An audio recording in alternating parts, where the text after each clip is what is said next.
highlight whatever you have learned in the COPO assessment, that is direct indirect methods. Then we'll discuss the assessment rubrics or methodologies for PO6, that is engineers and society, PO7, that is environment and sustainability, PO8 ethics, PO9 individual and teamwork, PO10 communication skills, PO11 knowledge and project management finance, PO12 lifelong learning. So these higher order POs, generally they are not well addressed in the curriculum of the universities, and we have to initiate a lot of other activities or blend other learning methodologies to attain these POs. And nowadays, some of the experts who are visiting for the MBA accreditation, they ask the heads of the department, how do you do assessment PO6? Whether it is different from the assessment of PO1. So like that, there are some tricky questions, and the HOD should have some knowledge how the assessment will be different from the assessment of conventional POs like PO1. So these higher order assessments we'll discuss from MBA point of view, how we can incorporate in our MBA assessment methodologies. And then recently, even our AICT has introduced one examination reform guidelines where they talk about performance indicators of ABBOT, like ABBOT. ABBOT is normally the assessment is through performance indicators, and we'll also discuss how the assessment can be done through the performance indicators for various POs. And finally, we'll conclude how the continuous quality initiatives can be carried out at the CO level and then PO level. So this is the outcome for today's meeting. First, we will try to understand what is program outcome. I think already a lot of input you have received, but anyhow, today I will just recollect some of the important points. First, we will try to understand what is program outcome as per the definition of Hubbard. Okay, in Hubbard, this program outcome is known as student outcomes. This is basically student skills, knowledge, and behavior. What they occurred during the last during the three or 4 years of learning, that is known as student outcomes, but in MBA we are calling it as program outcomes. So these program outcomes are very narrow statement that describe the what students are expected to know and able to do at the time of graduation. So at the end of 4-year graduation, what the student can do and what will be their knowledge, and these are related to the skills and knowledge and behavior.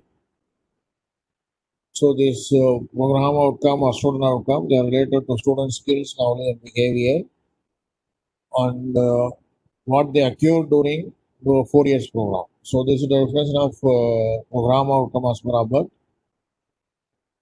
So MBA has prescribed the graduate attributes as program outcome for our country, in our country.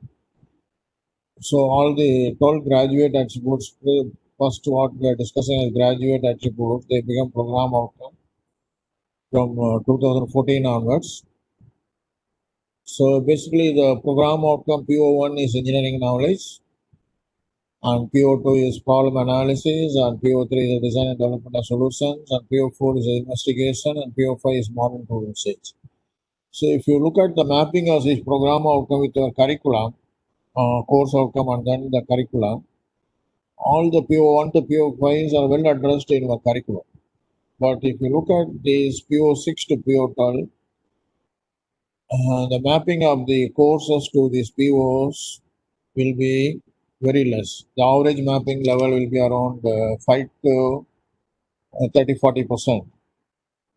Where PO1 to PO5, the mapping level will be around 60 to 90% will be the mapping level.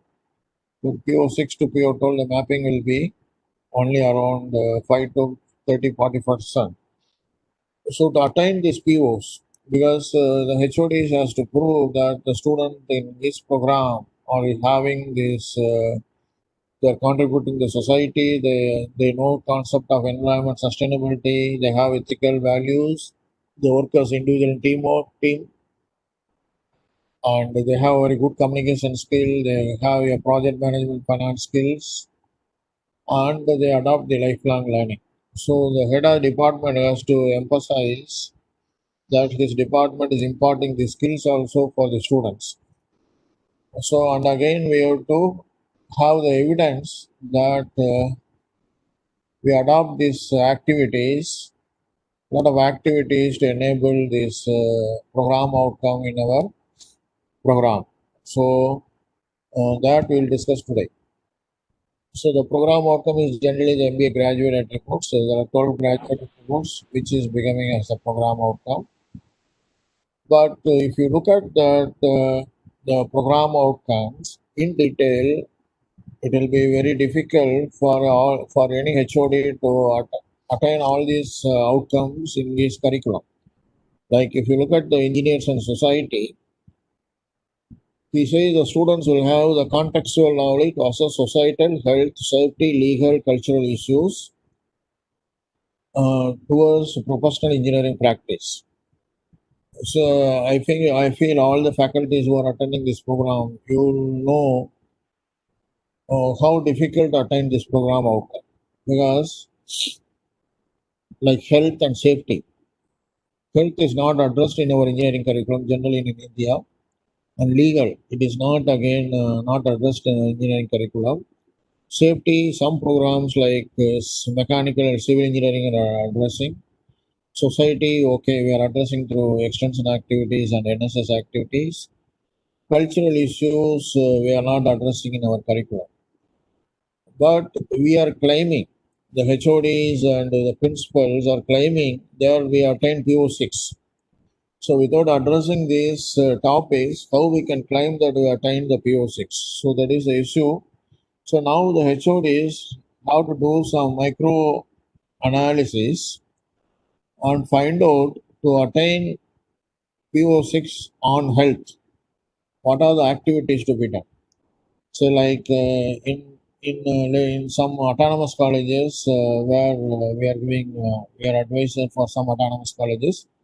So now I am asking them to include the basic human anatomy as one part of the subject of engineering curriculum, because human body is more or less a machine working for 24 hours, 7 days in a week, 24 by 7. It's a machine working continuously. So we have to understand how the human body has been engineered. Okay. So likewise, legal aspect. So we conduct a lot of, because now entrepreneurship is coming major role play. All the engineering students should have a concept of how to legalize their business, what are the issues involved, what are the taxes to be paid, what are the issues involved in uh, legal laws related to business. We should have preliminary knowledge about all the engineering students. Safety also, generally it is some topics in mechanical and civil engineering that ask about safety engineering, and all the other engineering students also should have some overview about the safety.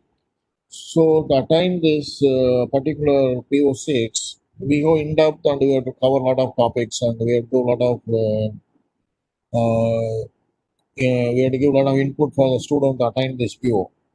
Because at any time, the HODs, you have to understand at any time, the expert can ask you a very simple question. In PO6, there is a word health. And how do you attain PO6 without giving a guest lecture or without giving additional inputs on human anatomy or health? So, like that, the expert can ask you some tricky questions, and we have to give a reasonable answer so that the expert can assume that okay, PO6 is well addressed in our curriculum. Okay, so likewise, if you look at the PO7 like environment sustainability. So again, the environment sustainability is again maybe one engineering topic is available on environment in generally in all engineering curriculum. And sustainability as such, we are not discussing in all the engineering program. Maybe only mechanical and maybe sometimes in electronics and electrical, maybe even computer science or whatever the systems and processes what we build up, it should have sustainable life. But we never go in depth about sustainability. So again, we have to discuss about environment issues and sustainability. So it is like environment. Okay, if you take Kerala, maybe a lot of flood and a lot of rain and flood issues were there for the last 3 4 years. So it is environment related issues. And now we can discuss as a case study with the student and tell them these are the environmental issues, what is happening in Kerala, how to overcome it, how to safeguard the lives of the people and other things, okay, cattle and other things. So these issues need to be discussed with the student as case study, and they have to come out with some project models where we can build some sustainable houses which is not getting affected by the flood. Okay, so this type of more in-depth coverage has to be there in the curriculum. But to my knowledge, it is not happening. It is not happening in the curriculum. Likewise, ethics. So ethics is a part of our every individual. There has to be ethics and value engineering, optional ethics and value engineering. And is again ethics is collected related to your individual personal ethics, then professional ethics, and the society ethics like that.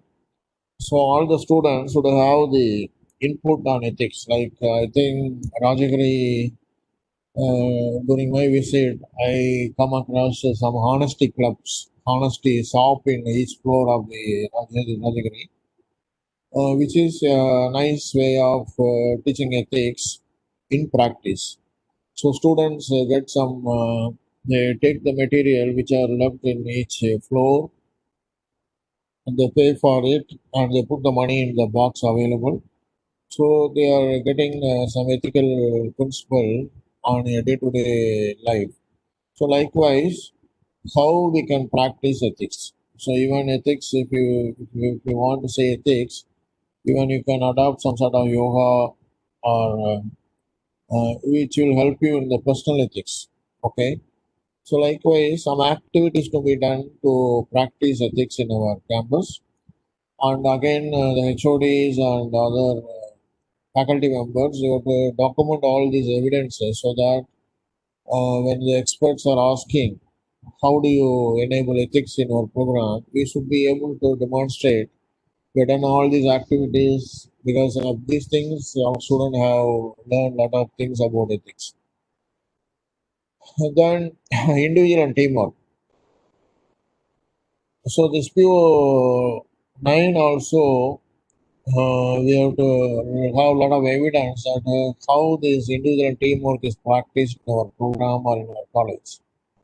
Okay, so if you tell the students, say if ISRO is sending a rocket to move to build the rocket, maybe 1 lakh engineers from diverse program, diverse engineering field, they are working 24/7 to send one rocket up. Okay, so it is a teamwork. So all the students should get the practice of team spirit and teamwork during our college days so that they can directly fit into the industry environment. Okay. Also, the individual work and individual commitment also should be there. Commitment and responsibility, everything also has to be there.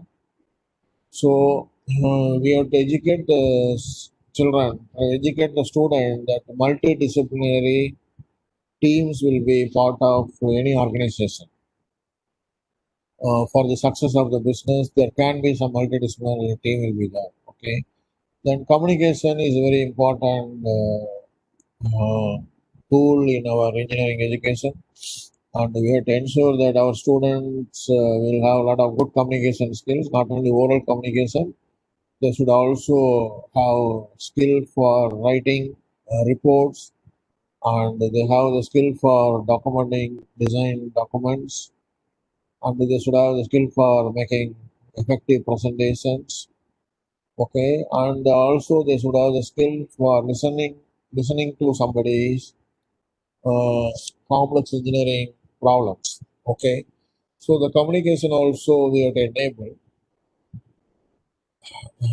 for our engineering students so that they'll be successful in their society, in their organizations. Another important thing is all the engineering students, we are learning more than 40, 50, 50, 60 subjects on engineering. But if you want to become an entrepreneur and if you want to start an industry, you also should have some knowledge on finance management and project management. So again, I feel this project management and finance management are not highly addressed in our curriculum, except there is only one topic, one subject is there, like finance management or management principles like that in seventh semester or sixth semester. And the student, they don't know the value of the subject or they don't know the importance of the subject. They generally don't apply their mind. So, but to be successful as an entrepreneur, you should have good knowledge about finance. Okay, and you should know you should have good inputs on project management. Okay, so that is very important. So it's also we have to see how it can be done in our program curriculum. And all the engineering students, we have to educate them. Lifelong learning is an essential activity, and as engineers, we have to always have lifelong learning to know the contemporary technologies or contemporary topics. Okay, because engineering, okay, like if you say the electronic subject like microprocessors, I feel still the university curriculum they are teaching about 80, 85, and but in the real life now we have uh, I think microprocessors, Ryzen, AMD Ryzen is available, the latest microprocessor, or core dual core is available, and I think C5, C7, C9 like that, latest microprocessor available, which we are not discussing in our classrooms, which we are not discussing in our engineering subjects. But so the students, we have to tell the students, or the teacher have to tell the students, please go through these latest microprocessor, submit some assignment topics, submit the assignment, so that student will have some knowledge about the contemporary technology, contemporary microprocessor, something like that. Okay. So these to attain this P06 and P012, your syllabus or the curriculum is not sufficient. Okay. Basically, nowadays uh, the MPA stipulates that you have to design your curriculum to attain your PO and PSOs. So it is a top-down approach, top-down design approach. First, you design your mission, then you formulate your program educational objectives, then you formulate your program outcome and program specific outcomes, then you design the curriculum. So this approach again we are not adopting. Even the autonomous colleges are not adopting this approach. They just take the university syllabus and they bring some modification in the university syllabus saying that there is a new latest autonomous curriculum like that. They do it, but generally you have to go for a top down design approach. First you design, first you formulate your vision mission, then you formulate your PO, then you formulate your PO PSOs. And now in the Indian context, POs are formulated already by MBA. So now we have to formulate only PSO for the specific engineering program specific outcomes, and then you design the curriculum. Okay.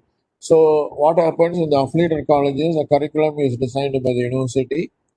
The faculty member, basically you have to now analyze the curriculum, because already the curriculum designed by university, we don't have any control on the curriculum. But you can analyze the curriculum and the syllabus and then offer the additional contents or contemporary topics to attain the POPSO. So that is a very important concept. So in MBA, the criteria 2, we are discussing how the curriculum is improved with additional topics and additional activities to attain the POPSO. Okay.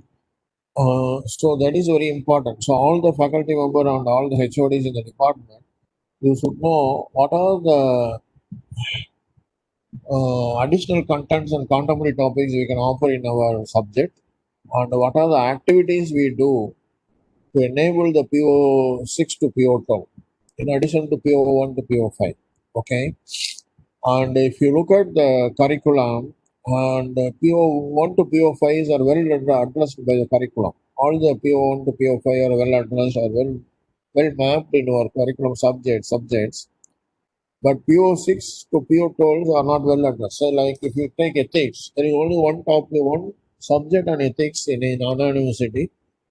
Maybe there may be one subject, maybe in your university also on ethics, and environment also. There is only one subject in both the Anna University as well as your Abdul Kalam University. Maybe there may be one subject. So out of 60 subjects, only one subject is there, but the HOD has to say, I attained ethics, and the HOD says, I attained environment and sustainability in our program. So it is, suppose the expert is very knowledgeable, he can take you for a task saying that you never attained PO6 or PO7 in our curriculum, in our program, and he can give you less marks in criteria 3, the PO attainment and CO attainment, like that. Okay. So that's why the HODs and faculty members, you need to be knowledgeable, and we have to do a lot of additional activities to attain the PO6, PO12. So that we'll discuss the first half, and second half we'll discuss about performance indicator. So in case of autonomous institution, I think Rajagiri is going to become autonomous, or already become autonomous. So now the HODs of various programs or various departments, you try to adopt the top-down approach, look at your vision, mission, POPSO, then you design the curriculum. Okay. So while designing a curriculum, you can be out of the box, you can think out of the box and come out some unique curriculum. Like in some colleges, we have 6 subjects and 2 labs, and in every semester we'll have additional 2 or 3 low credit, low minimum credit courses, like 0 credit or 1 credit or 2 credit. So the 0 credit or 1 credit or 2 credit courses will address all the PO6 to PO12. So like that, we'll discuss. We'll design the curriculum. So like in our Indian context, our engineering students, they never discuss about the Indian constitution. But as an Indian, we are supposed to know what is our Indian constitution. Likewise, environment. What are the major environmental issues in India? Okay. Then team spirit, or how to work as a team. Okay, and how to start the entrepreneurs. Okay, then how to go for patents, intellectual property rights. Okay, patents. So all these small courses can be 1 credit course or 2 credit course for all students, so that all the students will get input on higher order POs like PO6 and PO12. So in such a way, you can design the curriculum. And another thing is the contemporary topics. So I come across one college in Nagpur, Maharashtra, where is the autonomous college. So that people, they are given input by our, I think first day you have Dr. Kakde, and there is Onkeskar. Both are the academic advisor for this college. So the design of the curriculum, what they done is, every 5th unit, they made it a 2-word 5th unit. It's a contemporary topics in all subjects. Okay, the 5th unit is contemporary topics. On these contemporary topics, it will be addressed by both faculty as well as students. Okay, so the faculty who's teaching the subject identify the list of advanced topics at the beginning of the course, and she or he will give this list of advanced topic to the students at the beginning of the course, and she will say that these are the contemporary topics what we will be discussing, and all the students have to prepare a one page or two-page report on this contemporary topic, has to give a presentation on the contemporary topic. Okay, so when you give such opportunity for 60 students or 72 students in your class, nearly 72 advanced topics are covered as part of the curriculum. So you need not test the students' knowledge or anything. At least the students receive the input on 72 topics. What is a contemporary technology on the contemporary knowledge, topics in the particular subject. So in that way, the knowledge is improved. Their PO attainment is improved. Okay. Then we can also, as a part of the autonomous curriculum, we can also go for activity-based learning. So we can introduce a lot of activities in our curriculum. So like mini project. So if you look at the curriculum of medical domain or veterinary domain, they subject three or four subjects every semester. On each subject, there is automatic lab courses there. So the HODs of Rajagiri, why can't you design a curriculum like that? You teach four subjects, and automatically should be four labs should be there in our every semester, so that the students will have more practical approach to learning. So we have to go out of the box. That's what I'm telling. Okay, then maybe some investments will be there from the management side to establish additional labs or additional equipments, but it ultimately benefits the students, and they become more. They'll have more skill for placements. They have more time to practice, and they do a lot of mini projects. They do a lot of innovations on the creativity. So all these things are the effect of going for activity based learning or project based learning. Okay, and blender learning is started happening nowadays. Now you are adapting both online education as well as face to face education, and hope it will continue for next 1 or 2 years. And we can even even in some autonomous colleges and some universities, we give the flexibility with the students. Suppose he completes a WebEx course or no, he completes a edX course or NPTEL or SWAYAM course, and the student need not attend the classrooms. He can come to the college and he can go to the lab or he can go to the library, provided he completes the NPTEL or SWAYAM course and he gets a certification that he has taken the examination like that. So automatically the credits points has counted. Whatever the credits are available for the particular course, in NPTEL or SWAYAM, it is taken as a equivalent credit in our curriculum, in our syllabus curriculum, so that he need not attend the classroom. He can spend time in labs or project centers or in the library. So likewise, while designing the curriculum, you have to go out of the box and make ensure that your POs are well addressed and well balanced. Okay, and I think this is all already collected. So university curriculum is there. The faculty is identifying the gaps in the curriculum. The gaps in the curriculums are approved in the department advisory committee, and you design the academic calendar to address all the gaps. So guest lectures are there, industrial visits are there, industrial workshops are there, and co and extracurricular activities are introduced. Like mini project, major project like that. So the learning process, not only teacher centered learning process, it becomes a student centered learning activity. So we go for interactive learning, collaborative learning, daily seminar, group discussions among the students, classroom based learning, NPTEL, guest lectures, workshops, industrial visits, internships, and then like independent learning. So the learning process, not only earlier it is only a teacher's focus. Teacher, you go and deliver a lecture.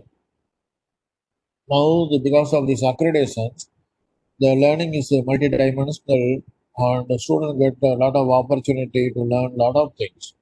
In a lot of methodology they adopted. And teaching process also, the teachers come out with a blackboard based learning, computer aided learning, tutorials, remedial classes, student counseling, question banks, lecture notes, assignments, everything is happening. And the COP attainment, assessments and attainments are happening. And there is a continuous improvement. They take corrective action and improve it. So all these things are happening. I hope because of the MBA accreditation.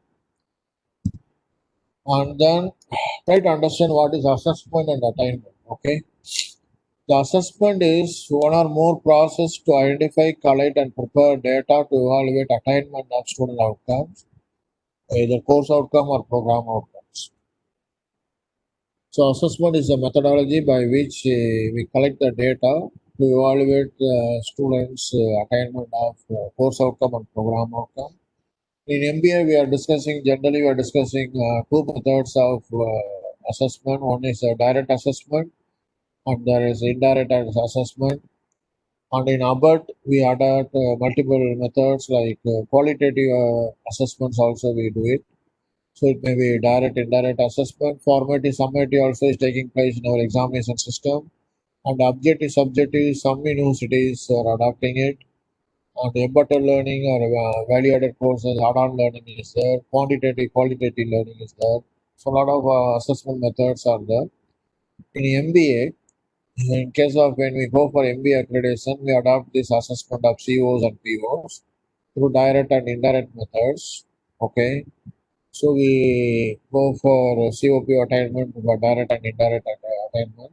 So direct is your assignment marks and internal marks or the test marks. Based on the test and internal marks, you do some calculation of the CO attainment. Based on the university marks, you calculate the CO attainments. Then we also do our assessment through assignment, seminar, project work like that.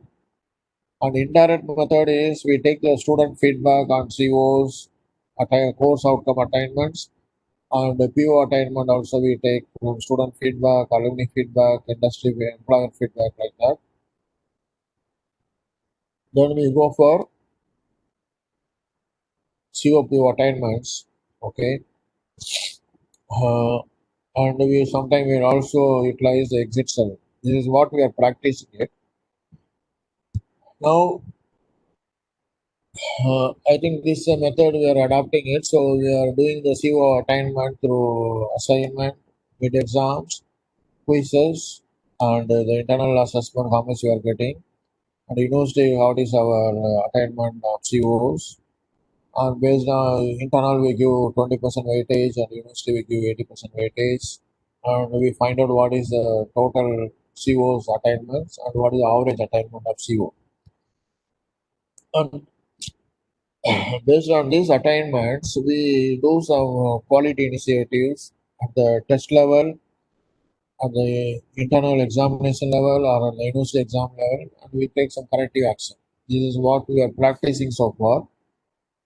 Now, these methods are well suited for your PO1 to PO5. So PO1 to PO5, this method is well suited. But when you go for PO6, it is PO6 means what? PO6 is engineers and society. So this engineers and society, no subject is directly addressing this engineers and society. And if you look at the finer points of PO6, he talks about society, health, maybe hygiene, and then cultural, law, like that. He talks a lot of subdivision in PO6. So what we do is generally in the engineering colleges, we list out all the learning activities, what is happening in engineering colleges. So I think more or less all the engineering colleges we adopt that about the following 21 learning activities or more learning activities. So we have a lot of guest lectures, And all the colleges right now, we go beyond the curriculum and offer some value-added courses or certificate courses to enable employability skills. And we have paper presentation among students, among faculty members. We have NSS activities so that students can contribute to society. And we conduct programs on environment sustainability. In some departments, we have programs on ethics and values, and we have some ethical practices like honesty shops in Rajagiri College or yoga and health. Extracurricular activities are done. Then we have some guest lectures on project management and finance. Then we incorporate library internet as part of our timetable. So students will get opportunity to go to library, do some research on contemporary topics, and he'll use the internet hours as part of the curriculum, and again do some research, gather knowledge on contemporary topics. And to improve the communication skills, we'll conduct a lot of student seminars, and in some colleges from first year to final year, one period is allocated for English communication classes so that students will have good communication skills, spoken and written. And then we'll motivate the student to go for certification on English communication so that sometimes most of the students will have the British Council certification or TOEFL GRE, TOEFL examination certification will be there. Then nowadays, a lot of things are happening in entrepreneurship. So we have the startup facilities in most of the engineering colleges nowadays. So we give orientation on entrepreneurship, innovation, creativity, and then we bring a lot of entrepreneurs to motivate the students to become entrepreneurs.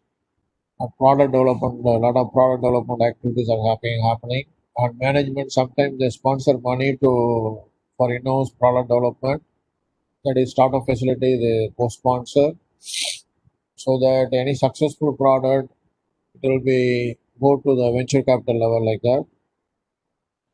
And then we organize some programs on human anatomy, and in some autonomous colleges we introduce programs on a course on human anatomy also. And safety engineering we make it mandatory for all engineering students, and some mechanical and civil engineering students they take an international level safety engineering certification program so that if you have the international certification on safety engineering, automatically you'll get qualified for appointments in Gulf countries on as a safety engineer. Okay. Then we conduct some programs on intellectual property rights for both students and faculty members so that you can file for patents at the national level or international level. Then we'll conduct some guest lectures on business laws, and we'll conduct a lot of cultural, co-curricular and extracurricular activities. Then we'll make it mandatory internships. So the internship will make it mandatory for second year, third year students, and project and industry we make it mandatory for final year students. So like that, these learning activities we introduce so that all the POs can be addressed by these activities. So that we'll discuss how it can be done. So now to evaluate how to evaluate whether these activities are happening, uh, what can be the attainment level. So now this we call it as the assessment methodology or rubrics.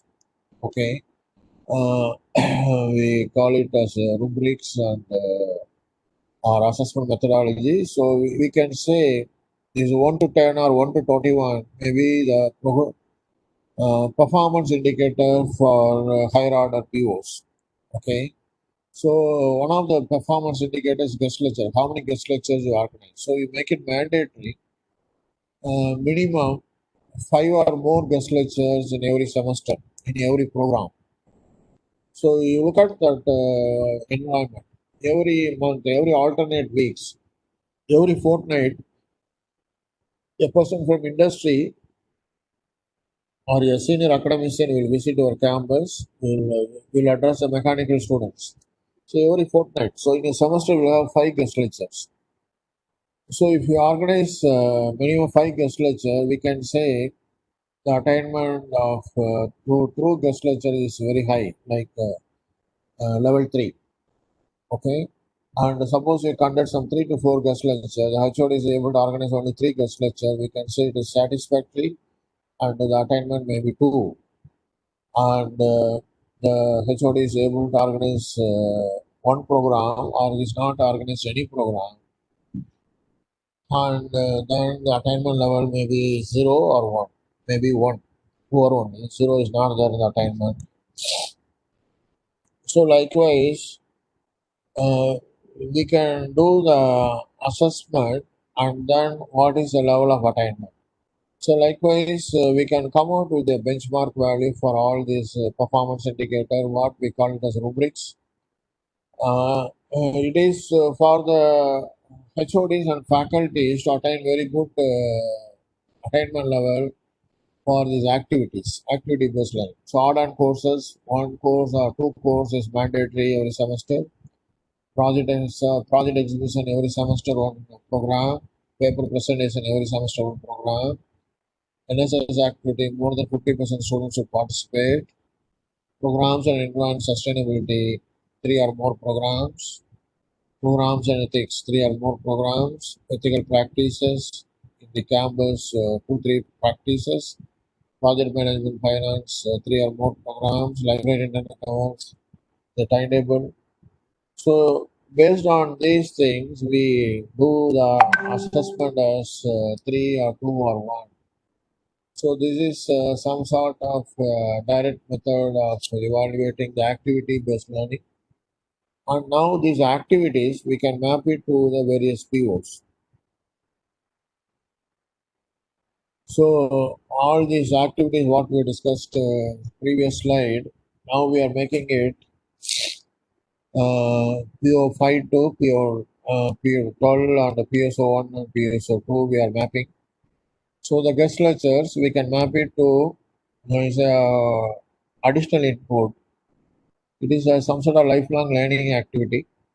Okay. And then it is more or less curriculum focused. So PO1, PO12 and PSO1 is attached by guest lectures. So likewise, we can map these activities to different POs.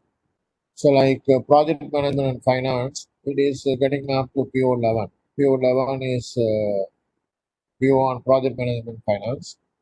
Library internet hour is again improves your lifelong learning and it addresses PSO1 and PSO2. And then PO6, engineers and society, is a project exhibition. So we do a lot of projects, product development for society. We do a lot of NSS activities for contributing to society. We have programs on ethics and we have some ethical practices. We have guest lectures on law. Okay, we have a course on human anatomy, or we have guest lectures on human anatomy, like that. We do a lot of activities addressed through POs, and all these activities it is happening in the department. So we are saying attainment is level 2. Attainment will be 3 or high, provided we conduct more frequent activities. Right now, the department is able to organize 1 or 2 programs, so we say the attainment is 2, PO6 assignment is 2, like that. Okay. So likewise, now the HODs and faculty members, they analyzed, they gone through the curriculum, they gone through the syllabus, then they decided we do all these activities in our department to enable the higher order POs. So likewise, now all the MBA programs, we advise the HODs and the management and the college to have a lot of activity-based learning to enable the PO6 to PO12. Okay, like PO7, environment sustainability, we have a program on environment sustainability, and PO8, ethics, and PO9, individual teamwork. Yeah, PO10 is communication skill. PO11 is project management finance. Okay, PO12 is lifelong learning. So all these POs are enabled through the activities. Okay, this is what we are doing it. So the assessment of POs now we divide into two methods. One method is PO1 to PO5 where we are addressing this. So one method is PO1 to PO5 where we are addressing this uh,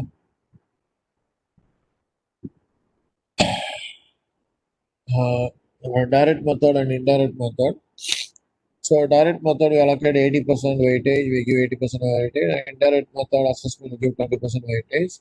So the direct method itself, so any some final year project or final semester project will enable if you look at the POs, it will enable all POs. So we give more weightage for final semester or final year projects. So nearly 20% weightage is given for projects and seminars in the final year or final semester. And all the courses we give weightage of 60%. So the CO attainment of all courses we have 60% weightage, project 20% weightage. And the feedbacks and surveys, exit feedback, alumni feedback, industry feedback, we give some weightage. So your PO attainment for PO1 to PO5 will be like this. Okay. Next is your higher order POs. So higher order POs, we said the higher order POs can be attained through some activities. So what is happening is, so now we'll give some weightage for these activities. So the CO weightage will come down to 40%, project and seminar 20%, and extra and co-curricular activities. The activity-based learning will become 20%. So this activity-based learning will enable some particular POs like the PO6, PO7, PO8 like that. Under the same surveys will have some weightage. Okay, this how we differentiate the assessment of higher order POs. Okay, so till PO1 to PO5, it is purely based on courses and surveys and project. And for PO6 to PO12, we introduce the activity-based learning, and we conduct a lot of activities to enable the PO6 to PO12. And we introduce a new assessment methodology for PO6 to PO12, and then we incorporate in our assessment methods. Okay, so this is the same thing what we have discussed, and so for PO1, for direct course assessment is available. The overall course assessment is 2.68, 60% weightage is given, and then project assessment 20% is given. Seminar Viva was 5%, exit feedback, alumni feedback, feedback from industry another 15%.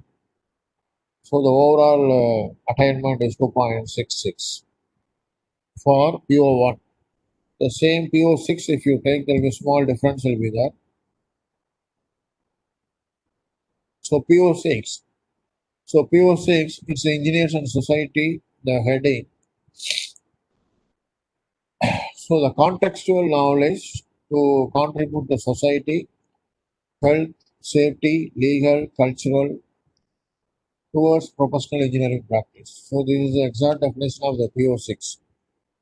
And by looking at the definition, any HOD, we can ask any HOD, how do you attain these components in your curriculum? If the HOD is not able to give you a clear picture, then the expert will presume your knowledge on outcome-based education is limited. You are not actually practicing this outcome-based education, or you are not adopted the new educational methodologies, or you have not done any activities towards outcome-based education. And the MBA, the marks are highly perception. If they presume the HOD is and the team, faculty team is not very vibrant, your score will be only around 50 to 60%. So in criteria 3, when 120 mark is there, all the 120 mark has to be given by the experts. So the perception is plays a major role. If I feel that the HODs and faculty members not really practicing OBE, then just I will say 50 or 60%. So you will get only 72 marks. Okay. Suppose if you differentiate how to enable PO6, how to enable PO7. And for each thing, we prepare a process manual, assessment manual or process manual. Explain everything in your assessment manual and process manual and practice it effectively in your department. And you show various evidences for enable these activities. Okay. And you do different assessment methods. What are different assessment methods for PO6 to PO12? So if you do everything effectively and if you are able to demonstrate all the evidences to the expert, then the expert will feel okay, you are really practicing this outcome-based education, and then they'll decide. Then they give 70 to 80% marks. They'll give. So 70% of 121 means something around 84 marks will be there, or 80% means nearly 96 marks will get in criteria 3. Okay. So all the HODs, we have to differentiate how do you do the assessment for PO6 and PO12. That's very important. So in case of PO6, as per your mapping, your curriculum is mapping to only 16%. So 84% is not addressed. So we introduce a lot of student activities to address this PO6. So we conduct project exhibition to enable contribution to society. We enable NSS activity to contribute to society. We conduct programs on ethics, and we have some ethical practices in our campus to enable ethics and value engineering. We conduct programs on health. We introduce a course on human anatomy to enable health. We introduce a program on safety engineering, guest lectures on safety engineering. We introduce a program on intellectual property rights and IPR patents filings like that. And we introduce programs on business laws, business practices, laws surrounding businesses like that. Then we decide we will. So these are all become some sort of performance indicators for PO6. And then we design the rubrics, how to evaluate the performance indicators. So we say poor means no activity, satisfactory means at least one or two programs conducted, good means three or four programs conducted. Lot of happenings in the department, vibrant activities are happening in the department. Every year, a lot of activities are happening. So the assessment will be either three or two. Three is very high. Attainment will be either three or two. Attainment three means it's a 100% attainment. Two means satisfactory, level two. Poor means not satisfactory, level one. Okay. So likewise, we come out some rubrics or methodology to find out the PO6 attainment, and then we incorporate in our PO6 assessment. So the assessment 40% weightage for courses contribution, 20% weightage for activity project activities, 5% weightage for seminar and VOC, 20% student activities. So socially relevant projects, NSS programs on health, safety, IPR, business law, something like that. Then program on ethics and ethical practices. Then indirect is some exit feedback, alumni feedback, feedback from industry. So like that, say if you look at that PO attainment through courses, only 0.71. Okay. So now we enable this 0.71 through courses. It is goes up to 2.21 by doing a lot of other activities. So project-based learning, activity-based learning, and student seminar and Viva also.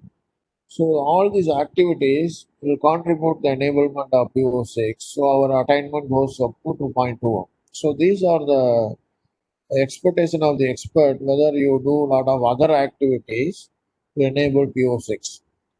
So PO6 continuous improvement in criteria 7 is there. So if you want to write how you are continuously improving the PO6,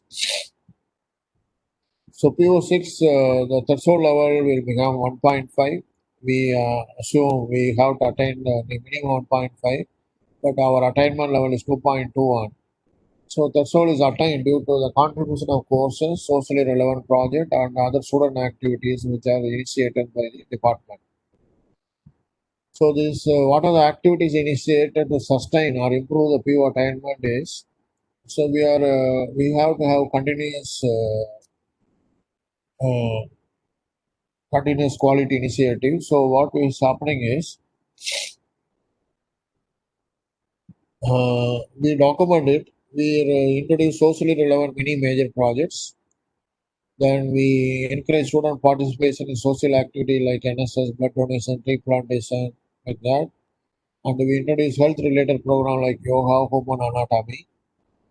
And we introduce programs on safety engineering, safety practices. We conduct program on IPRs, patent filing. Then we conduct programs on business law, sale tax, income tax, excise duty, GST. So if you ask any student how many taxes in India, they may not be able to recollect. Okay, they will say only one tax is the GST tax. Not only GST tax, but our other taxes also is there, like income tax is there. Okay, and then if you are manufacturing, including in addition to GST, there is additional taxes there.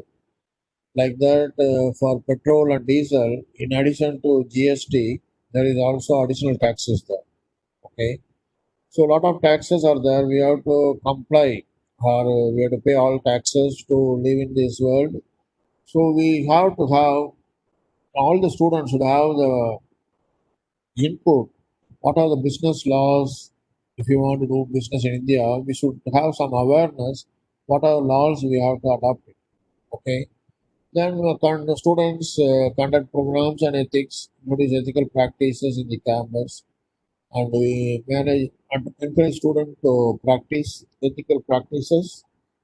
Then we promote student participation in a lot of cultural activities like that. Okay, so the HODs and faculty member, now you have to appreciate how you have done the PO6 assessment and how I am enabling a better assessment method for PO6.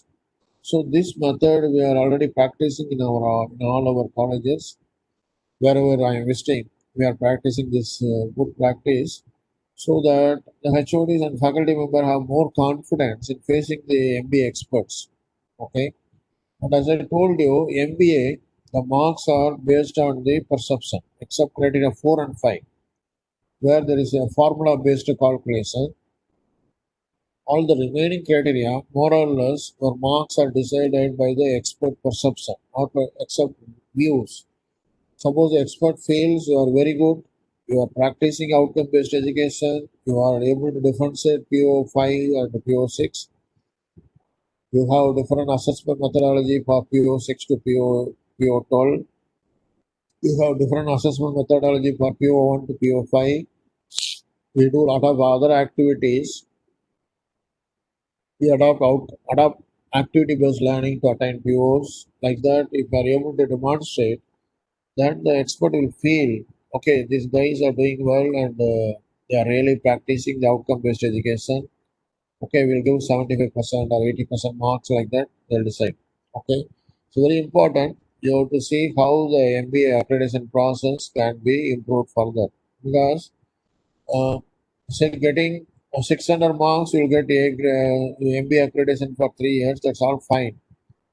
But nowadays, all colleges we are trying to get above 675, so that if you have three programs with 675 marks, you are becoming automatically eligible for autonomous. Okay, so if you want to become autonomous, we need to have minimum three programs with 675 marks in our engineering college. Then only you can become autonomous. Otherwise, we should have NAC A grade. Okay, and I think some of you will be aware NAC has gone a lot of changes in the assessment process. Now NAC is also some sort of quantitative and qualitative based assessment. So nearly 70% of the NAC assessment is based on data what is we are giving during last 5 years, and the 30% of the data is based on the expert purview. Okay, so here NS this NBA. it is except criteria 4 and 5. Criteria 4 is student and criteria 5 is faculty. Except student and criteria 5 faculty. All the other criteria, the marks are based on the accepts. So nearly, I think nearly 650 marks will be based on the faculty expert perception, and only 350 mark is for criteria 3, criteria 4 and 5, 200 plus 150. So we have to make an impression, positive impression on the expert to get very good marks. Okay, and I think this is what we are practicing. PO 1 to 5 courses contribution to the PO attainment is various courses what you teach, project, graduate survey, alumni survey, employer survey. In case of PO 6 to PO 12, we introduce core and extracurricular activities. So we go for activity based learning to enable PO 6 to PO 12. And this is the assessment done for last 3 years, how we are continuously improving this attainment of POs. And after the attainment of POs, we write some corrective actions. We'll try to write down how many activities we have done. Guest lectures, in-plant training, add-on courses, industrial visit, adjunct faculty lectures by guest faculties, NSS activity, code extracurricular activities, independent skill programs, motivational workshop, MPTL courses, and English certification courses, additional advanced experiments. So like that, we introduce a lot of other activity-based learning so that the attainment of POs and PSOs can be justified. Okay. So right now, I think 11 o'clock we have a small break, and I think now based on this input, first session, now any faculty having any questions, you can ask me the question, or you can put it on your chat box. I think chat is enabled, and you can put it in chat box and see whether we can address some of your questions. Okay. Yeah. Any questions? Sir, in the chat box, there's a question. Yeah. The question is, in the slide entitled PO Continuous Improvement, Yeah. whether is it PO1 or PO6 in the table?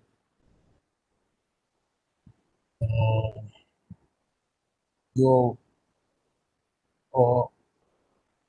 I think this is PO1. This one, sir. This one, huh? No, previous one. Previous one. No, previous one. Yeah, this one. This slide I have not no, this slide I have not discussed. This is about the PO1 assessment method. No. The slide title is PO Continuous Improvement. PO continuous improvement. This here. Yes. PO continuous improvement. And Yeah. you mentioned PO6 in the first column. Then in the second one mentioned like PO1 threshold value 1.5, 2.2. Okay. This is a small mistake. It should be PO6. Okay, the question is from JS Reddy. Yeah. This should be PO6. Yeah. Good. Thank you. Okay, sir, thank you. Yeah. Any other questions? There is no more question in the chat box.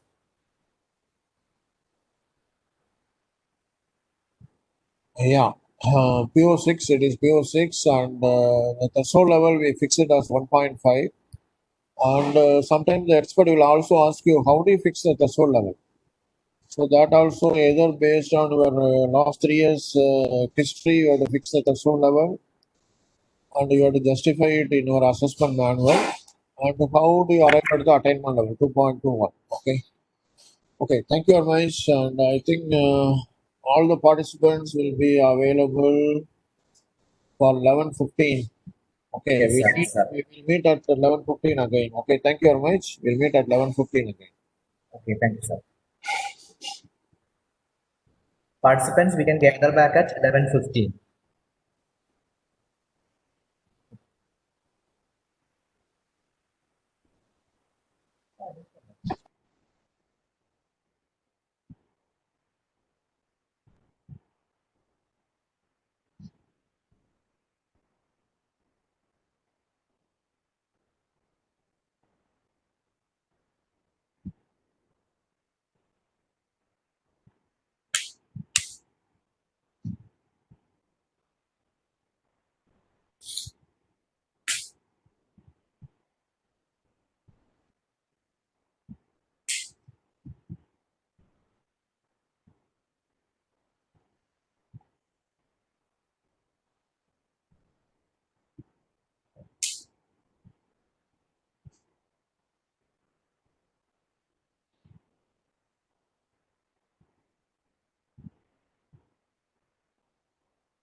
Participants, please join me. No. Yes, sir. Yes, sir. Sir. சொல்லுங்க. I'll by computer.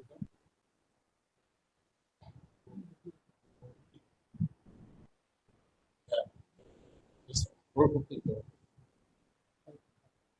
Okay. Thanks.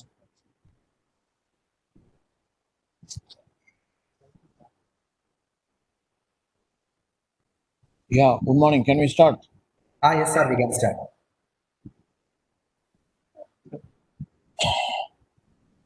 So today, this second session, we'll also discuss about assessment through performance indicator. So we are actually indirectly doing this assessment through performance indicator, like what we have discussed. All that activities becomes performance indicator for all the higher order POs. And the rubrics is the attainment level, the expected performance is known as rubrics. Okay. So what is ABBT? ABBT is Accreditation Board for Engineering Technology, USA. So they are one of the leading accreditation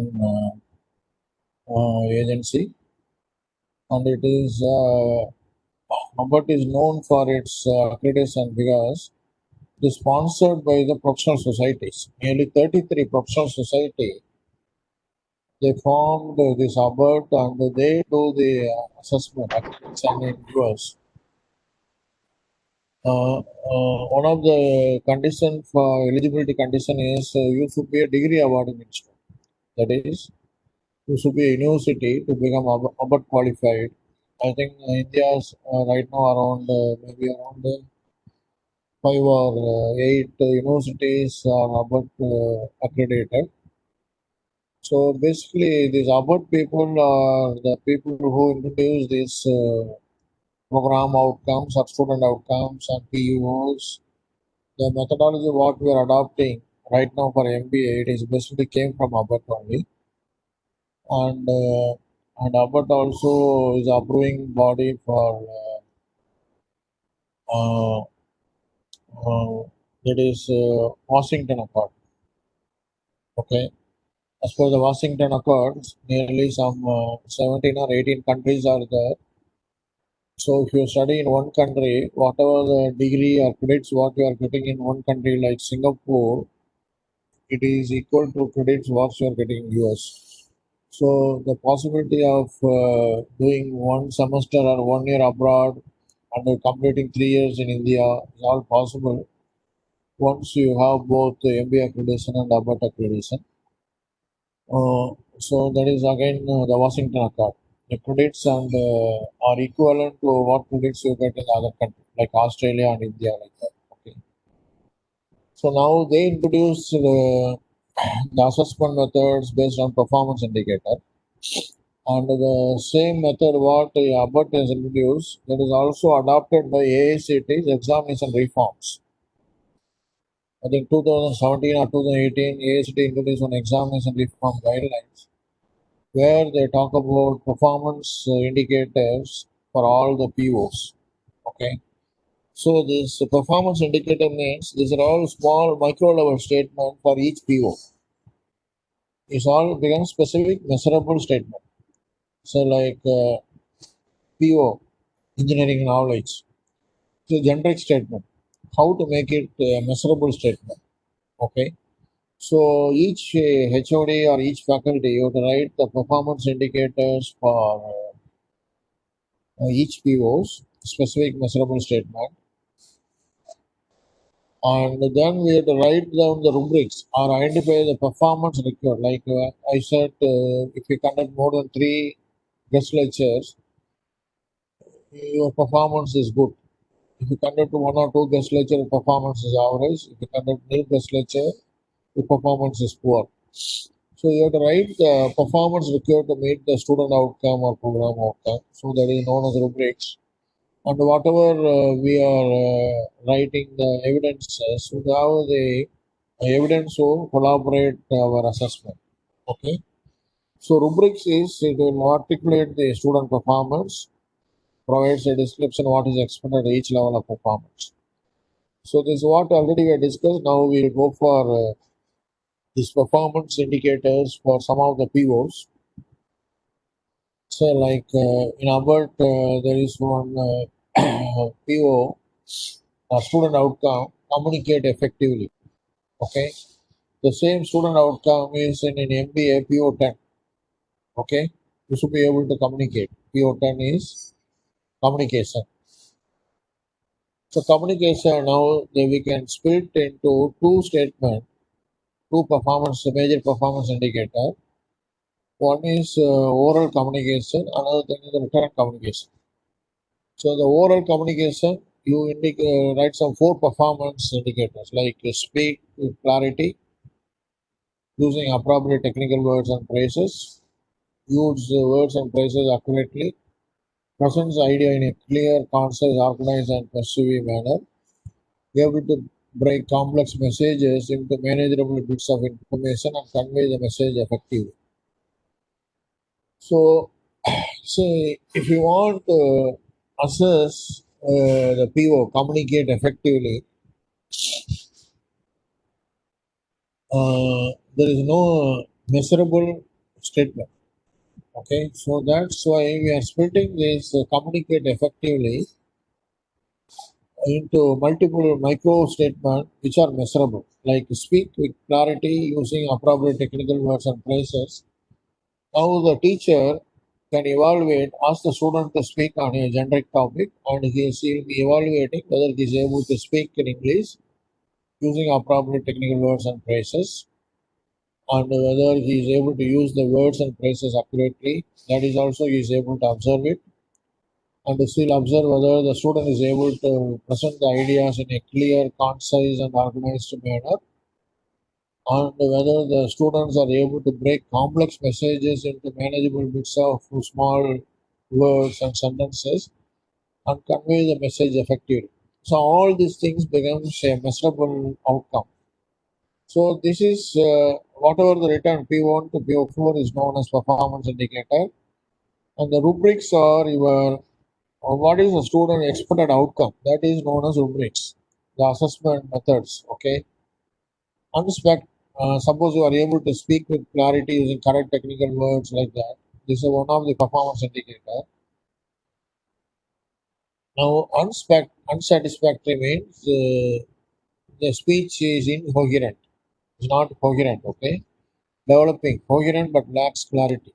Satisfactory, coherent and clear speech. Exemplary, coherent and clear speech with appropriate use of technical words and phrases. So these type of performance indicators and rubrics, they has to be returned by the HOD and faculty team for each PO. Okay. Suppose use words and phrases accurately. Unsatisfactory means choosing the wrong word. Occasionally able to choose correct word. Always use the correct words. Perfect and best choice of correct words. Exemplary. Presents ideas in a clean, concise, and organized, persuasive manner, not able to put forth ideas clearly. So the student want to give a presentation of this project idea, is not able to talk about it clearly. Ideas are presented, but some lacuna is there, is not up to the mark. Presented in a clean, concise, and organized manner, but not very persuasive. Is a perfect presentation, persuasive manner like that. Okay. Complex messages conveyed more effectively. Not able to convey complex messages. Sometimes able to convey complex messages. Good ability to convey complex messages. Complex messages are able to convey in exemplary way. So likewise, so this will be a lookup table by which the teacher will be giving award the marks either 4 or 3 or 2 or 1. Okay, 4 nowadays we are not having in our MBA. So if you want, we can say 4. Okay, we are not adopting. So we can say 3 is satisfactory and good. And 2 is developing, and 1 is not satisfactory. Like that, we can say. So the teacher can give the marks either 3 or 2 or 1. Okay.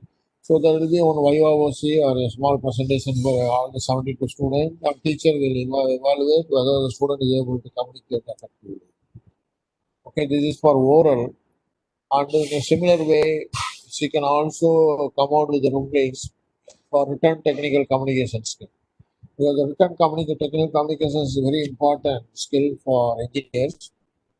So engineers, if you join any organization, mechanical, civil, electronics, all the project reports, you have to basically write the project reports in a very good technical English. So again, okay, you have to write very good technical English.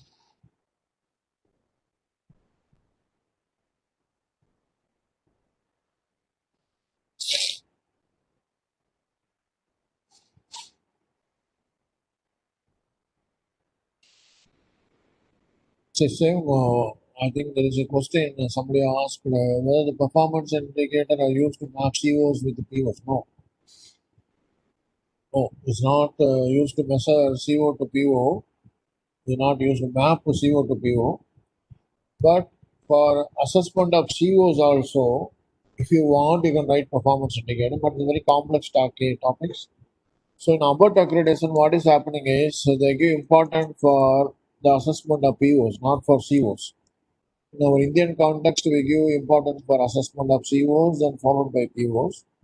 But in ABBOT directly, the teacher writes the performance indicator for this POs, and they observe whether the student is able to attain these performance levels, and they indicate the level of attainment. Okay, and so they directly useful for assessment of POs. Okay, but it is not used to map the CO to PO. I think that concept is wrong. It is not used to map the CO to PO. So any faculty member, if you have any doubts, you can put it on chat, and I can address while going through the chat messages. So performance indicator is one is use technical language while writing, correct technical language. P2 write effective technical reports. P3 illustrate present literature and references. Okay. Then P4 is able to write original reports, not resorting to cut and paste and plagiarism.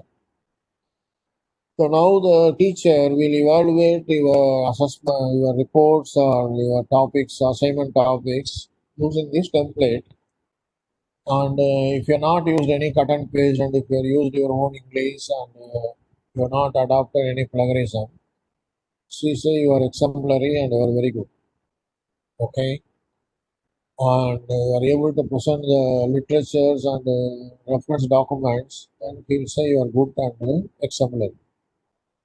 And if you are able to, in addition to the project reports, if you are able to illustrate with the tables and graphs and other things, she'll say you are having an effective communication skill. And if you are able to use a correct technical language, so you have to understand what I am speaking. Right now, I am speaking to you. This is oral communication, but for writing the reports, we need technical English. Even some university like Anna University, there is a course on technical English. Okay, some universities have a course on technical English. Okay, that is different from communication English. Okay, where technical English is different. Okay, you should be able to write the technical language, and you have to use the technical language, you have to use the tables and graphs, and you have to use the literature references like that. Okay, so these four statements are the performance indicators, and this assessment rubrics is what the teacher writes. Okay, so this is another method of evaluating your POs. Okay, so this method is widely used in abroad. In all the foreign countries who are going for ABBOT accreditation, they adopt this methodology. So here the teacher,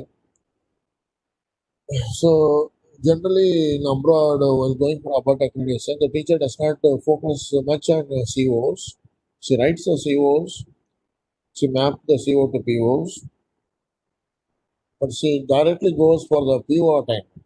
PO assessment and attainment, she goes for it. And they don't do in-depth analysis, numerical analysis like what we do, some averaging values and taking corrective action. They don't go for any numerical evaluation. They based on the qualitative evaluation they do it, and then they write the corrective action. Okay, so this is for your pivot 10.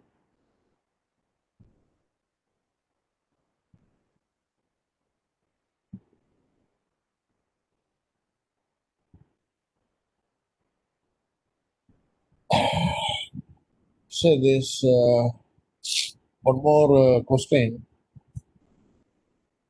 Mapping of COs to low order POs and high order POs will be done directly by the faculties. Okay, yeah. Say the COs are done by the faculty members and it is verified and corrected by our program assessment committee. Okay, then the COs are mapped to the POs. Again, it is again verified and corrected by our program assessment committee. So the program assessment committee, you have to verify whether the COs are mapped to the lower order POs and higher order POs properly. So it is done by faculty and it is verified by your HOD or by the program assessment committee. Okay.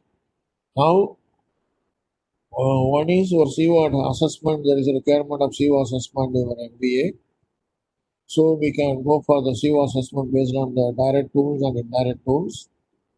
Then for your PO assessment, either we can use the old methodology like direct, indirect tools and whatever I discussed in the first session, the activity-based learning we can introduce. But when you go for the second accreditation or PG level accreditation, like some PG program, if you go for assessment accreditation, then we expect the quality to improve. The quality of the assessment they want to get improved, to be improved perfectly. So for PG level accreditation, we'll advise the HODs and faculty members to go for your performance indicators. Okay. Even the university, even the AICT has recently suggested in 2018, all the universities, if possible, you would adopt the performance indicator to assess the POs. Okay. And the AICT method is slightly complicated. They introduce on competency parameters and then they write the performance indicator. It's a two-way methodology. First from PO, you would write the competency, then from competency, you would write the performance indicator. So the competency what they return is more or less mapping to our POs. So POs already defined by MBA. So we need not go for competency based evaluation. We can go for a MBA based PO assessment through your performance indicator. Okay. So that method they are asking us to adopt all the colleges. I think it is fully adopted. The method is slightly understanding the method at the UG level is difficult. So we are not adopting it. Maybe after 3 years or 5 years, the method may become more people will be adopting the method. Performance indicators. Okay. So how to write the performance indicator? So the outcome is your program outcome or student outcome. So so I think any question is better you put it at chat and we'll address at the end of the session. Okay. Uh, the outcome is your POs. So P6 is engineers and society. That is outcome. The engineers are contributing to the society. And your performance indicators is your student participate in the extension activities. So then they contribute the society. There are programs on human anatomy and programs on health are conducted so that PO6 is addressed and a program on safety engineering are conducted so that international examination on safety engineering practiced. Okay, so that PO6 is addressed and contextual. Students participate in contribute to society through innovative products, and they contribute to society through services. So your PO6 is addressed. So these may be your performance indicators. Now you write the descriptor. If it is unsatisfactory means what? Okay, unsatisfactory means what? So no NSS activities. In some engineering colleges when I visit, there is no focus on your NSS activity, extension activities. But these NSS and extension activities play a major role in your NAC accreditation. And also, if you go for a performance-based evaluation, the NSS extension activity contribute for this program outcome PO6. Okay, so nil NSS activity, nil extension activities. Some colleges they have NSS unit 50 or 100, so they say only 50 students are participating in NSS activity.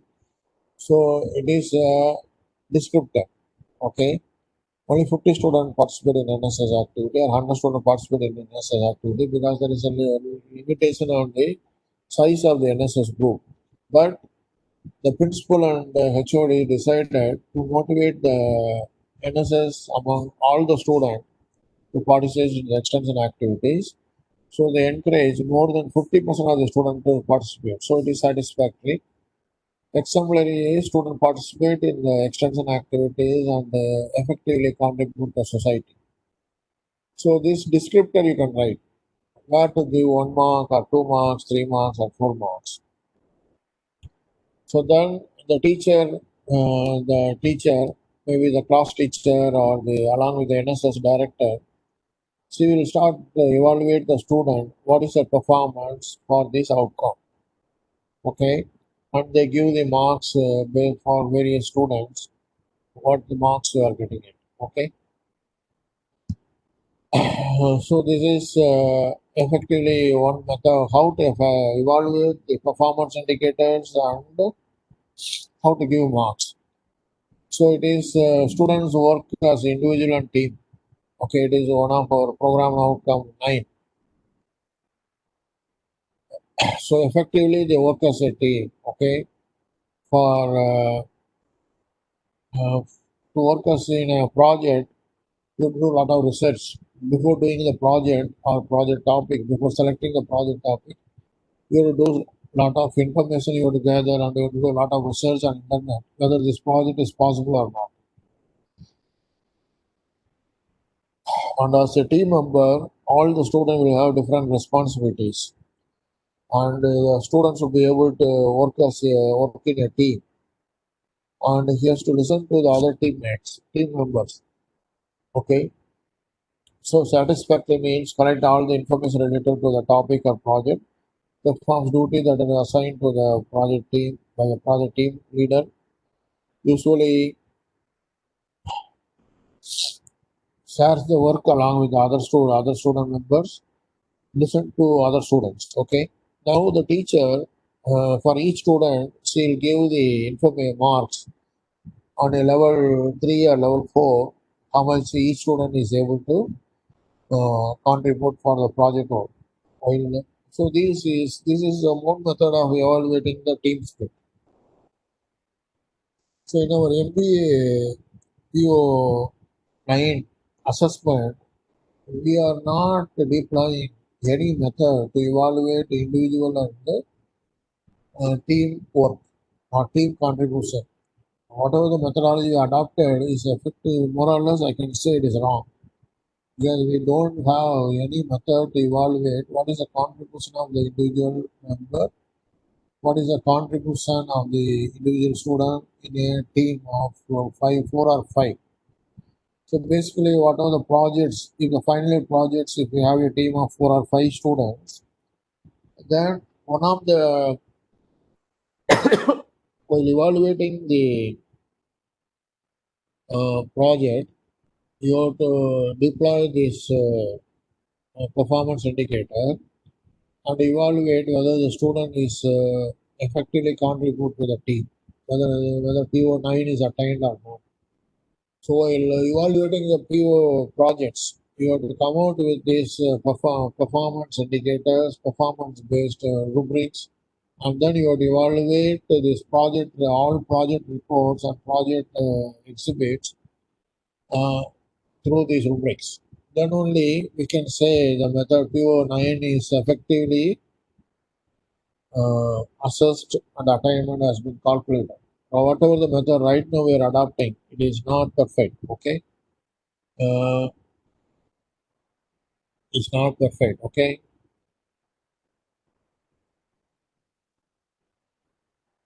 yeah, this rubrics means it's a student performance level. Okay, different performance level or is a methodology. Okay, assessment methodology and different performance level is rubrics. Okay, and then say ethics. PO8 is ethics. How do you measure whether students are having ethics or not? So again, whatever method we adopted in our MBA assessment is more or less wrong. It is not exactly coming out whether the students having ethical knowledge or whether students are practicing ethics or whether different ethical codes are there and whether ethical choices are there. That all we are not measuring effectively. So for the sake of MBA accreditation, we do some method and we'll say I attained 2.21 or 2.1 out of 3. That is 70% on ethical responsibility. But the method what we adopted is wrong. So we have to basically, for higher order POs, we have to basically go for a performance indicator. So for ethics, professional and ethical responsibilities, you devise what are the various performance indicators.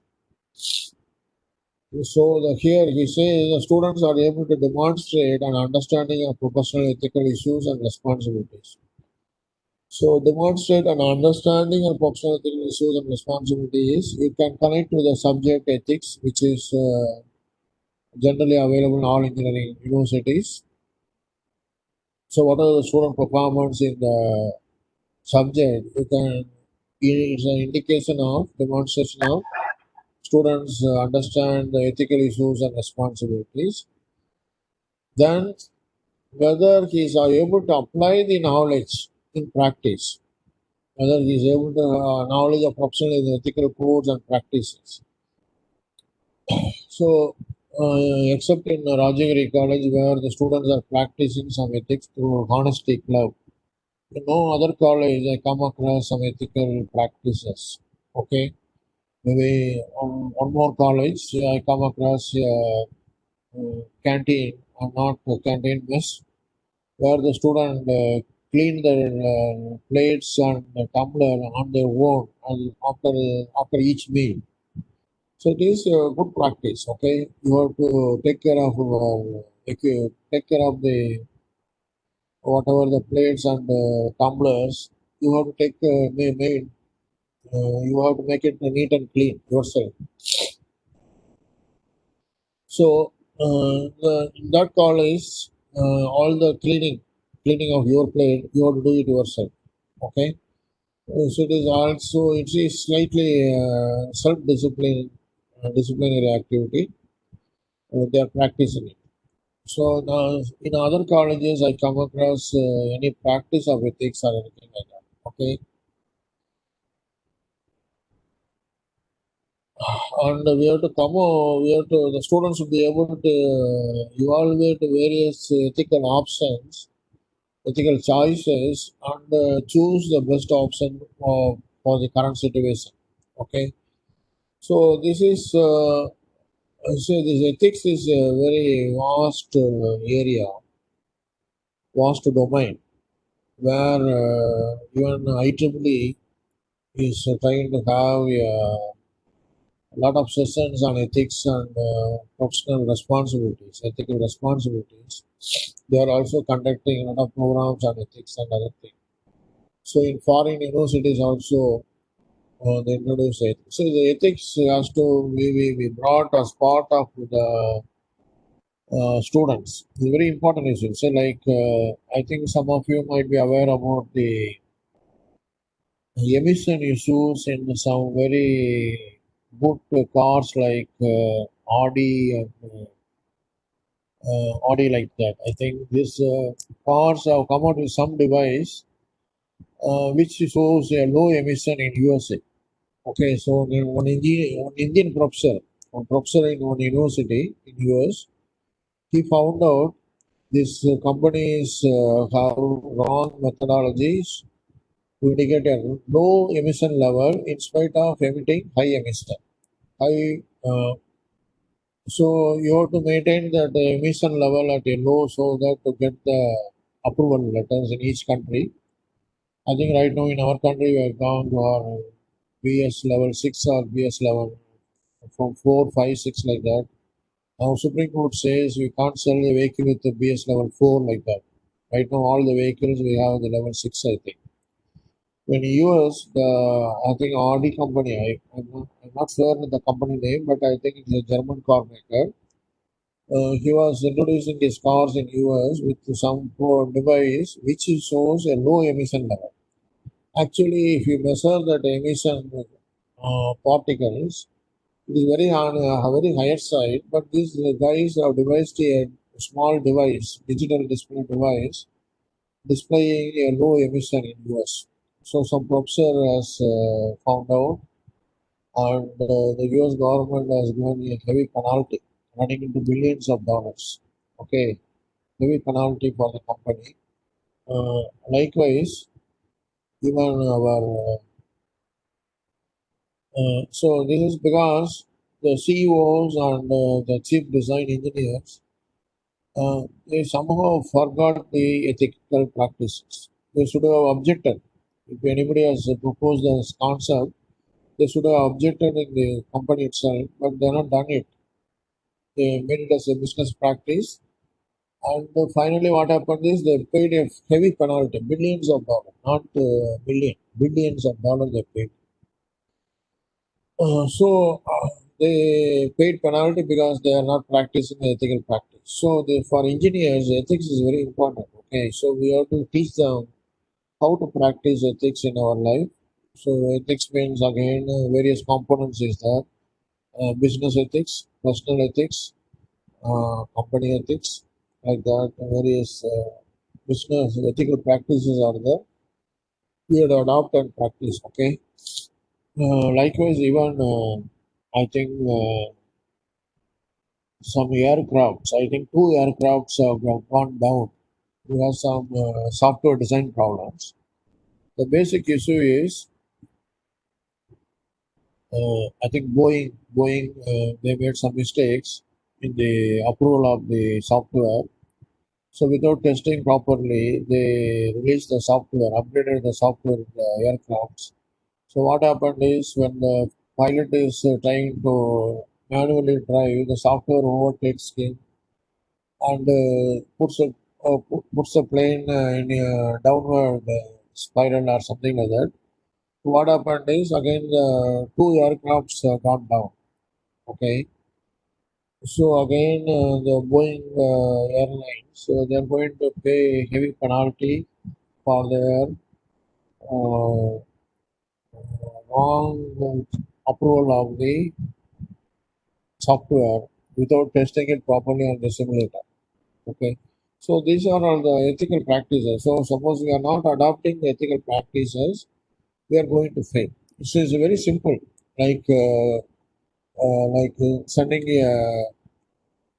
ISRO sending a lot of rockets design. They are designing rockets and then they are sending it. So a lot of materials are involved in design of rockets.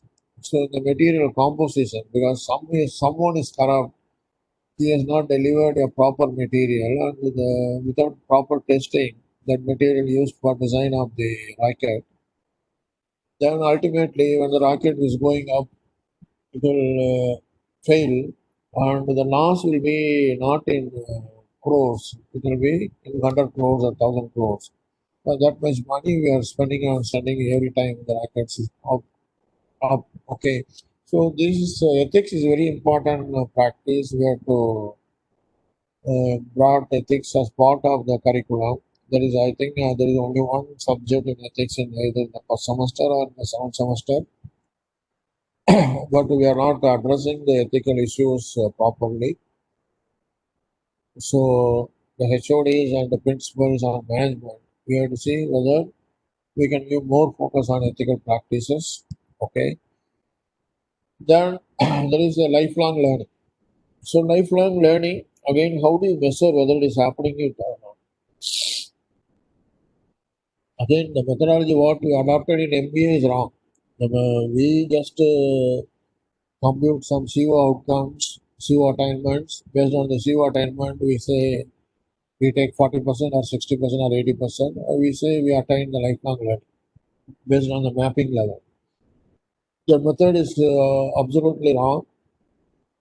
So, if you want to effectively measure whether lifelong learning is taking place, we have to educate the students that the learning has to take place beyond classroom and the learning has to take place in library and internet. That's why all engineering colleges, library and internet, they give more emphasis. Okay. So if you NAC accreditation, if you are a university, your internet speed should be 1000 Mbps. That is 1 gigabyte. Okay. If you are affiliated institute, you should have minimum 50 Mbps or 100 Mbps internet speed. So because in India the internet is very cheap and we have to go for high speed internet. Whereas in your college there may be some 3000 students. Your 50 Mbps is not sufficient. You have to go, you have to go for 100 Mbps or 500 Mbps so that the student will have very quality browsing. Okay. Then students should have the capacity to access external sources of information other than classroom to complete assignment, projects, seminar, problem solving. Say again, our students they are not spending enough time beyond classroom to complete assignments or projects. Okay, so even the HODs or the faculty member, what we are doing is we give you a single topic assignment. We'll say all the 72 students has to submit the assignment. So what happens is one student writes the assignment, all the remaining 72 students just copy the assignment. So instead of that, the teacher should have the knowledge to give assignment on 72 topics. Then each student has to go to the library and internet, spend some time and find out what is the topic, how to write the assignment on the particular topic like that. He has to practice it. So that is again we are missing in our teaching learning process. We have to see whether it can be practiced. And students should be given more importance on self-learning and lifelong learning. So self-learning means so there is a lot of unknown subjects, unknown concepts are there in the world. So students should be given exposure how to design an innovative product. So if you want to design an innovative product, then you have to go through a lot of material to find out what is the innovation, what is the innovative product, which will satisfy the society. So a lot of reading he has to do. So we have to give the importance of self-learning and lifelong learning. And we have to make the self-learning and lifelong learning as a professional skill. Okay. So it is part because all the students are our professional students. So we have to make it as a habit of professional skill. Okay. So for the so this four statement becomes the performance indicator for lifelong learning. Now you write the rubrics. Rubrics means the attainment levels, descriptors, or something like that. Then based on this lookup table, you can evaluate the students whether the lifelong learning is taking place or not. Okay.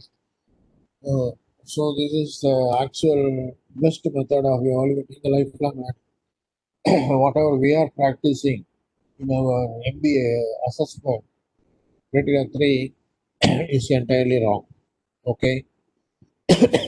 So any colleges, if you are going for second time or third time accreditation, MBA, you have to improve your assessment methodologies and As I discussed, you can adopt this activity-based learning or the performance indicator-based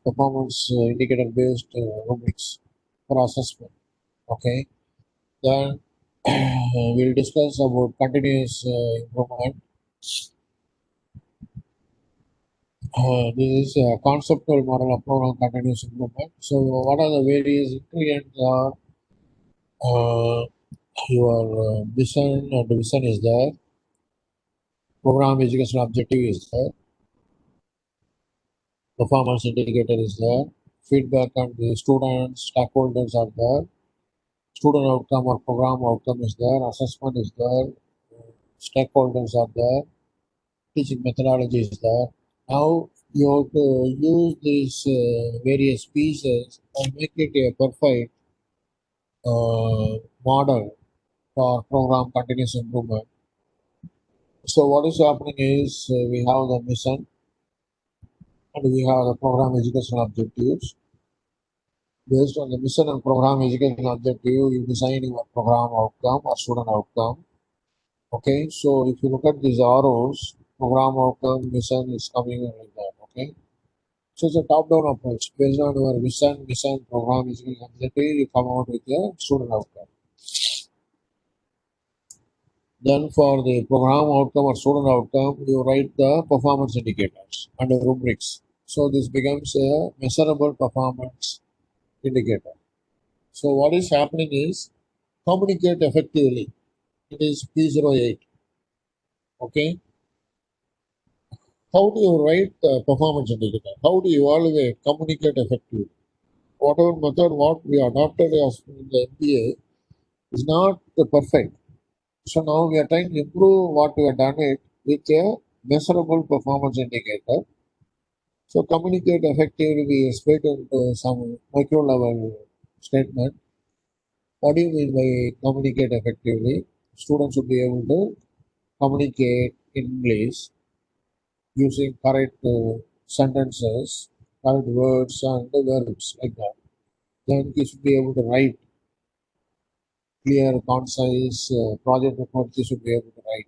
So like that, we split the rubrics, performance indicator. We split the communicate effectively into multiple performance indicator, and then each performance indicator write the rubrics, and then you adopt the methodologies, educational practices, or you change your methodology of teaching. So earlier, the teacher is going and delivering in the classroom. Okay. Now with outcome-based education, now we say if you want to attain the PO6 to PO12, not only the teacher-centered learning is sufficient, we have to go for student-centered learning, activity-based learning, project-based learning. So like that, we are changing our methodologies. Right now, again, COVID is there. So now we are going for web-based learning. Okay. Then after COVID, maybe sometime in February, January, students may come to the classroom for face-to-face learning. So we are changing these educational delivery practices, changing methodologies, and now with the performance indicators, you are even changing the student evaluation practices. Okay. So based on your method of evaluation, you collect lot of data. So this data we are collecting, CO data, CO attainment data we are collecting, PO attainment data we are collecting through performance indicators. Whatever the data you are collecting, you evaluate, you do the evaluation, whether the what is the CO attainment, what is the PO attainment, you are evaluating. And while evaluating, you are also taking the feedback from the major stakeholder like students on CO attainment, students on exit survey, alumni survey, we take, and we take feedback from industry people whether our students have very good skills like that. And based on the skills, again we change the rubrics, again we change your performance indicators, again we change our educational methodologies, again we change the assessment. So it is a continuous loop. Okay. Again we change to find out whether POs are attained. We take the input from the stakeholders like students, alumni, parents, industry, and again we assess whether we are satisfied with our institute, what is whether we are satisfied with the department, whether our POs, program education objectives, are attained or not. By attaining the program education objective, we also attain the mission. Okay, we also attain the vision. Okay, so this is the continuous improvement. So everywhere there is a, measurable performance indicator, assessment with evidences, corrective actions on assessments, and then on feedbacks towards continuous improvement, and stakeholders input, whether we attain the POs, like that. So the rubrics is followed like this cycle, and then we are going for a continuous quality improvement. So the ultimate purpose is to adopt MBA practices, then go for a continuous improvement, so that we can attain the POs and POs effectively. So in the earlier assessment, even we have done some PO assessment, but it has been removed as per the ABBOT guidelines. ABBOT was removed the PO assessment in 2014 or 15. So MBA also adopted the assessment of PO is not necessary. So the criteria one is now being very simple. Now they discuss only about our vision, mission, PO, and how do you frame the vision, mission, PO, how do you disseminate, like that. They ask some simple question. Earlier even there is assessment of PO, but that we have been Abbott has removed, so MBA also removed it. Now only the PO assessment is there. PO assessment and attainment is there, and CO assessment and attainment is there. I think CO attainment everybody is comfortable, and we are doing it. For each test we do the assessment of particular CO, and then we can take the corrective action for each test. Then collectively at the end of the semester we do a CO, overall CO attainment based on internal and external marks. Again you take the corrective action. Then the COs are contributing to the POs as per your MBA. So we are adopting the MBA practices. We are trying to measure the PO attainment. So now, during your second accreditation or third accreditation, we are advising you to improve your PO assessment methodologies. So the PO assessment methodologies we can change for higher level POs like PO6 to PO12. We can adopt a activity-based learning methodologies, because we are doing a lot of activities to attain the POs. So we can incorporate all the activities in the attainment of POs. Then we can also go to the next level where we can talk about performance indicators and assessment based on the performance indicators. So all the autonomous colleges and universities, what you can do is you can come out with your examination evaluation method. You can change your completely written examination. The written examination you convert into a performance indication based assessment based on both written, oral, demonstration, everything you have to incorporate. Okay, so that you can adopt a new method of evaluation. Just a minute.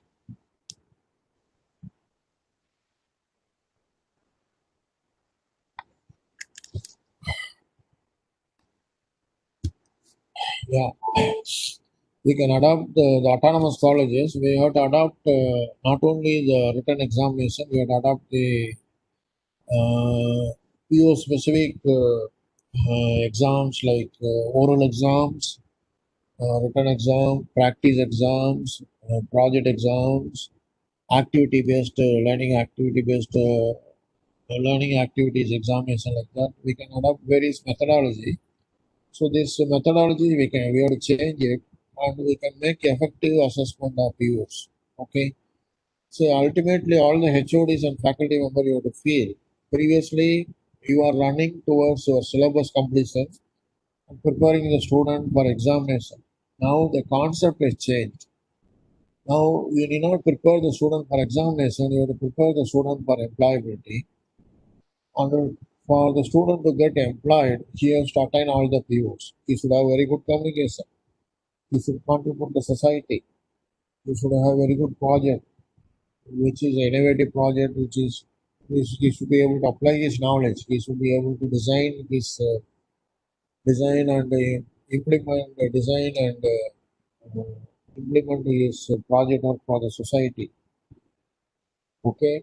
and he should have ethical practices. So all these things enable a placement.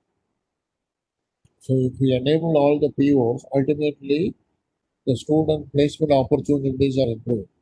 Okay. So now the teachers, HODs and faculty members, you have to take the responsibility of making the student employable by ensuring that all the POs are attained in your program. Okay. To ensure the attainment of all POs, now we have to change the methodology of evaluating the POs. So PO6 to PO12, you have to go for activity-based assessment as well as a performance-based assessment, so that it will be effective and the attainment will be better. So it is an example, you can say the teacher, English teacher, one method of evaluating is having the final university exam on English paper, where there is a lot of comprehension and students are able to write some essays like that, and she is evaluating the students on his writing competency.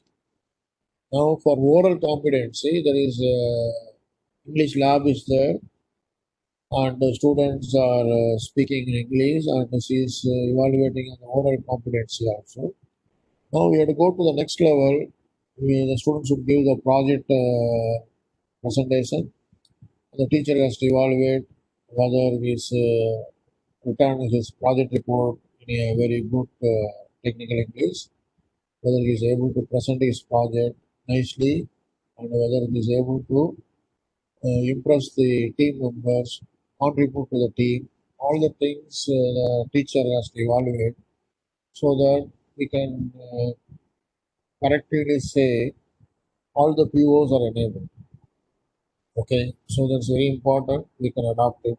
So I think I am coming to the conclusion, and I already summarized the methodologies. If you have any question, you can put it on a chart. And I think some of the question I already addressed. Do they have any doubts or question? So one doubt is you'll be asking, should I do it for MBA? Okay, should I do this complex methodologies for MBA? So we should not practice just for MBA purpose. We have to practice to improve ourselves, continuous improvement. Okay. So the HODs and principal and HODs and IQAC team and faculty members, you have to adopt some very good methodologies, international methodologies, which are adopted by universities, international universities, to attain these POs. So all the international universities adopt these performance indicators for the assessment of POs. Okay, so it is a well-proven system saying that the performance is indicator-based assessment is a very good method of assessing the POs, except in our country.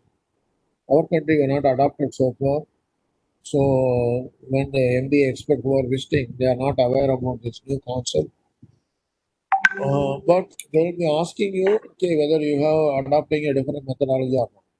Okay, so it is better you slowly improve your assessment methodologies and prove yourself that we have different methods for PO6 to PO12, and when we are adopting the internationally practicing performance indicators to assess our POs.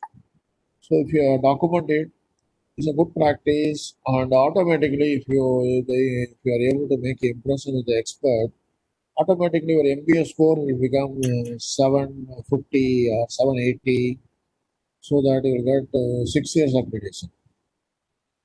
So whatever you are doing currently, it is sufficient for your 3 years accreditation, and if you want to get 6 years accreditation with 675 marks, 750 marks, or if you want 675 marks like that, then you have to improve the assessment methods, so that the expert will get impressed and he'll award you more marks. Okay, so basically to get better marks, you have to go for a better assessment methodologies, and even COs also, quality of the COs also very important. So how to write effective COs and how the mapping of CO to POs. All the things you should have a thorough understanding so that the quality of the COs, the quality of the mapping, the quality of the assessment should be extraordinary so that they can have a better marks. Okay. Yeah. Any questions or doubts?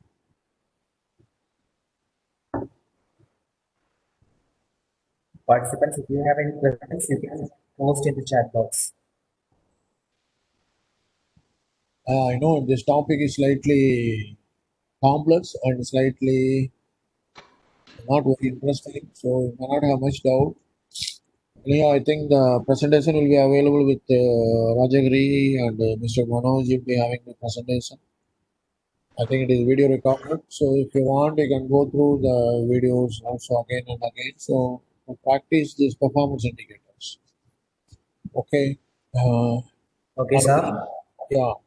Yes, Now sir. we have come to the end of our formal session. On behalf of Rajagiri School of Engineering and Technology, I would like to thank our speaker, Professor Mahadevan Ramachandran, for giving a very informative session about higher order POs, ABET accreditation, professional ethics, and etc.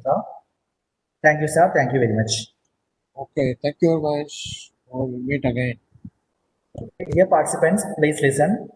Our afternoon session will start at 1:15 p.m. The session will be handled by Dr. Janardhan Kankatulasi on ICT methods in outcome-based education. Thank you all.